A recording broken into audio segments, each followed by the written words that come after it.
Je vous remercie. Pour le groupe Liberté et Territoire, Monsieur Jean-Michel Clément. Merci Madame la Présidente. Monsieur le Ministre, si l'ordonnance de 1945 touchant à la justice des mineurs a pu traverser le temps comme elle l'a fait, c'est parce qu'elle a supposé un principe fondateur, celui de la primauté de l'éducatif dans la réponse pénale à la délinquance des enfants. Une logique de protection présidait dans l'esprit de ses concepteurs.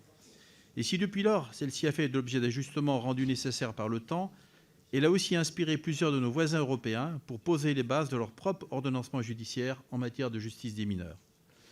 Rien d'étonnant en cela parce que l'enfance restera toujours et partout l'enfance.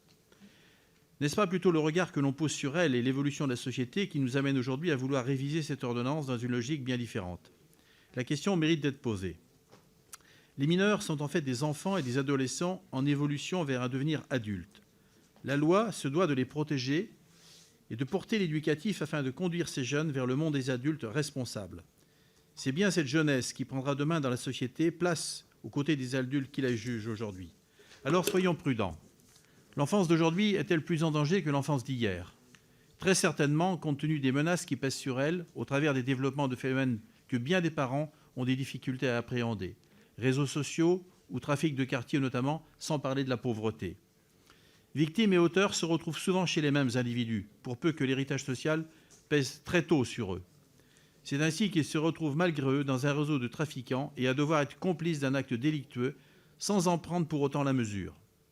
Consommer devient alors une addiction qui conduit à la délinquance, qui l'entretient. C'est la spirale infernale qui vous conduit tout droit à la case-prison une fois l'âge adulte atteint. C'est donc avant que tout se joue.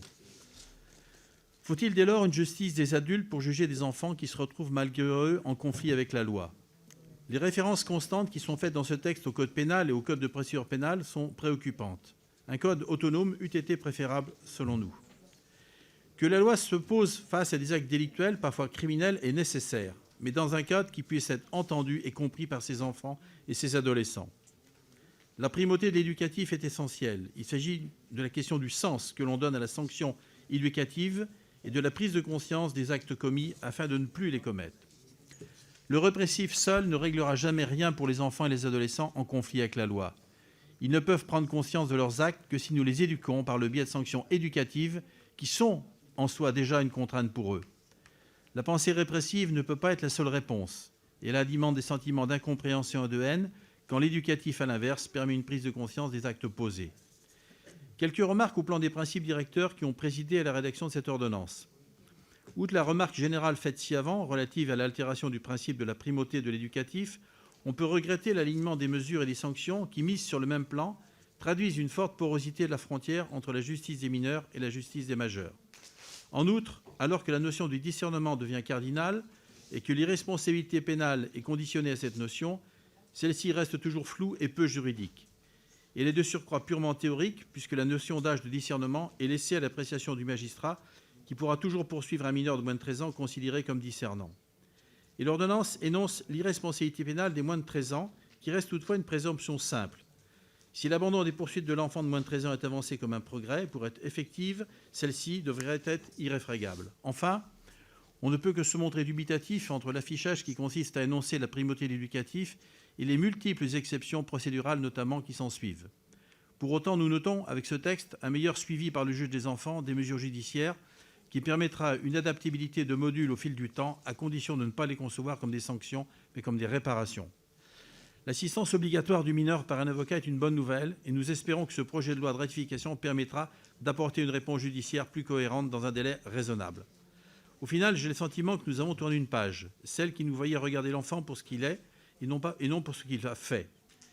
Qu'est-ce qui a pu manquer dans la construction fragile de l'enfant devenu adolescent? Qu'est-ce qui manquera à l'adolescent brutalement rattrapé par l'âge?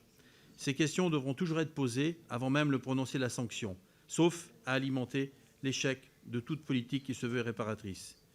C'est avec ces questions à l'esprit que j'ai déposé un certain nombre d'amendements, fort de l'expérience qui est la mienne en tant qu'avocat et dans la prise en charge de mineurs primo-délinquants ou réitérants, qu'il s'agisse de lieux de vie ou de centres d'éducatifs fermés. Le travail au quotidien des éducateurs du milieu ouvert ou fermé, de la PJJ et des magistrats ont constitué la base de ceci. Je vous remercie.